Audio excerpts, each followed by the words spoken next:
కరువు కరాళ నృత్యానికి పల్లెలు గొల్లుమంటున్నాయి. 2 ఏళ్ల పాటు వరుణుడు కరుణించకపోవడంతో కర్షకుడు అప్పుల పాలై బతుకు తెరువు కోసం వలస బాట పడుతున్నాడు. ఉన్న ఊరుని కన్నవారిని వదిలిపెట్టి జానెడు పొట్ట కోసం సుదూర ప్రాంతాలకు వెళ్తున్నారు. ఆదుకుంటామనుకున్న ఉపాధి హామీ పథకంలో 2 మాసాలుగా డబ్బులు రాక కూలీలు బావురుమంటున్నారు. భూగర్భ జలాలు అడుగంటిపోవడంతో తాగునీటికి కటకట ఏర్పడి బిందెడు నీటి కోసం కిలోమీటర్లు వెళ్లలేక మహిళలు పడరాని పాట్లు పడుతున్నారు. విస్తీర్ణ పరంగా తెలంగాణలోనే పాలమూరు అతిపెద్ద జిల్లా. సుమారు 44 లక్షల జనాభా ఉన్న ఈ జిల్లాలో సుమారు 89% మంది పల్లెల్లోనే నివసిస్తున్నారు. వ్యవసాయమే వీరి జీవనాధారం. భౌగోళిక కారణాల వల్ల పాలమూరు జిల్లాలో వర్షపాతం తక్కువ.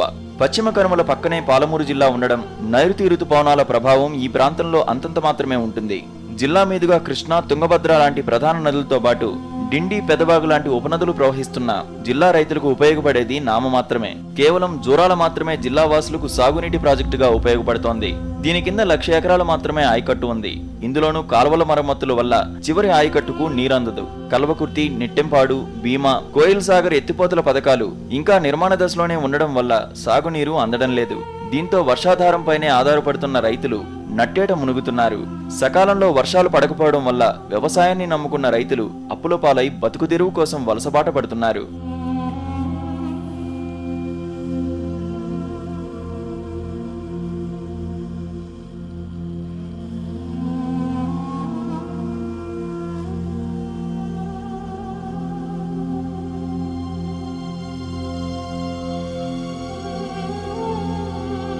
గత 2 ఏళ్లుగా జిల్లాలో లోటు వర్షపాతం నమోదవుతోంది. గత ఖరీఫ్లోనైతే వర్షాలు లేక పంటలు పూర్తిగా ఎండిపోయి దిగుబడి లేక పెట్టుబడి కోసం చేసిన అప్పులు వడ్డీతో కలిపి రెట్టింపయ్యాయి. కనీసం పశుగ్రాసానికి కూడా పంటలు ఉపయోగపడలేదు. మేము 45,000 పెట్టి తెచ్చినాము. ఇక్కడ వస్తే 22,000 అడుగుతున్నారు. మాకు ఏనిక గడ్డి లేదు. మళ్ళీ ఉండవాలంటే కూడా మాకు చాలా కష్టం. ఇంటికి పోయినాక మాకు రెండు బిందెలు తెచ్చుకోవాలంటే 3 కిలోమీటర్లు పోయి 2 కడవలు తెచ్చుకోవాలి. అది గంట సేపు అవుతుంది. మాకు వీటికి ఏలికి కూడా ఏం లేదు. ఇప్పుడు అమ్మకపోతేనేమో ఇది లేదు, చేస్తేనేమో అది లేదు అన్నట్టు మేము ఇంటికి ఉండవి కూడా వీటిని ఏం చేయాలో మాకు ఏం అర్థం కాకుండా ఉన్నది. పాలమూరు జిల్లా వ్యాప్తంగా అన్ని గ్రామాల్లో భూగర్భ జలాలు 20 మీటర్ల లోతులోకి పడిపోవడంతో బోర్లు పూర్తిగా ఎండిపోయాయి. చాలా గ్రామాలను జిల్లా స్థాయి అధికార యంత్రాంగం సమస్యాత్మక ప్రాంతాలుగా గుర్తించిన ప్రజలకు తాగునీటిని అందించడంలో మాత్రం విఫలమవుతున్నారు.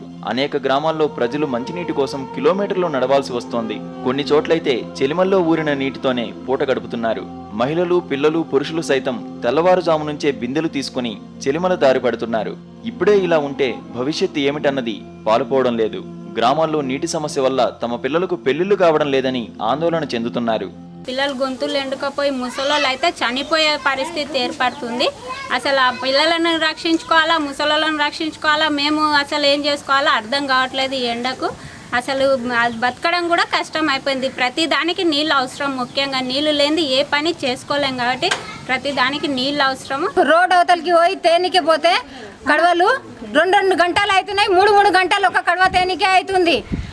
ఆడ నుంచి గుడికాడ నుంచి ఎత్తుకొని వచ్చే వరకు ఆపరేషన్, పెద్ద ఆపరేషన్ మనుషులు ఏమైతారు? సస్తారా? బతుకుతారా? బతుకుతున్నాం, సస్తున్నాం చాలా మంది. కరువు ఈ స్థాయిలో ఉంటే ప్రజల్ని ఆదుకోవడానికి ప్రభుత్వం చేపడుతున్న చర్యలు మాత్రం తూతూ మంత్రంగా ఉన్నాయి. పనులు లేక ప్రజలు వలస వెళ్తుంటే ఉపాధి హామీని పకడ్బందీగా అమలు చేయాల్సిన ప్రభుత్వం చేతల్లో విఫలమైంది. జిల్లాలో సుమారు 8 నుంచి 12 లక్షల మంది వరకు ఇతర ప్రాంతాలకు వలస వెళ్తుంటారు.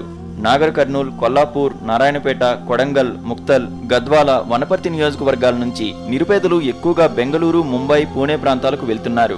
ముంబైకి పోతున్నా సార్, ఇంకా పిల్లలని తీసుకొని పోతున్నా. బతకదాల నీళ్ళు లేక ఏం లేక చాలా కరువు పడినట్లయింది. ఏం చేద్దాం? ఇదే సార్, చాలా తిప్పులు అయింది. అందుకొరకు పోతున్నాం సార్. అంతా పిల్లలు జల్లలు వేసుకొని పోతున్నాం. ఏం చేస్తాం మళ్ళీ సార్? ఇక్కడ ఏముంది అని bunదాం. మాకు పేదలకు ఎవరు చూస్తారు సార్? ఇక్కడ ఏం బోర్ లేదు, నీళ్లు లేవు, తాగడానికి నీళ్ళు లేవు. ఏం పెట్టుబడి లేక తాగడానికి నీళ్ళు దొరకక యాదో దేశం పట్టుకొని పోతున్నాం. కరువు వల్ల మోగజీవాలపైన దెబ్బపడింది. పాల ఉత్పత్తిలో మేటిగా ఉన్న జిల్లాలో పశుగ్రాసం కరువైంది. రైతులు చేసేదేమీ లేక పశువులను అమ్ముకుంటున్నారు. రైతుల అవసరాలను ఆసరాగా చేసుకుంటున్న దళారులు అతి తక్కువ ధర చెల్లించి రైతులను మోసం చేస్తున్నారు. మోగజీవాలను కబేలాలకు తరలిస్తారని తెలిసిన విధిలేని పరిస్థితుల్లో రైతులు వాటిని అమ్ముకుంటున్నారు.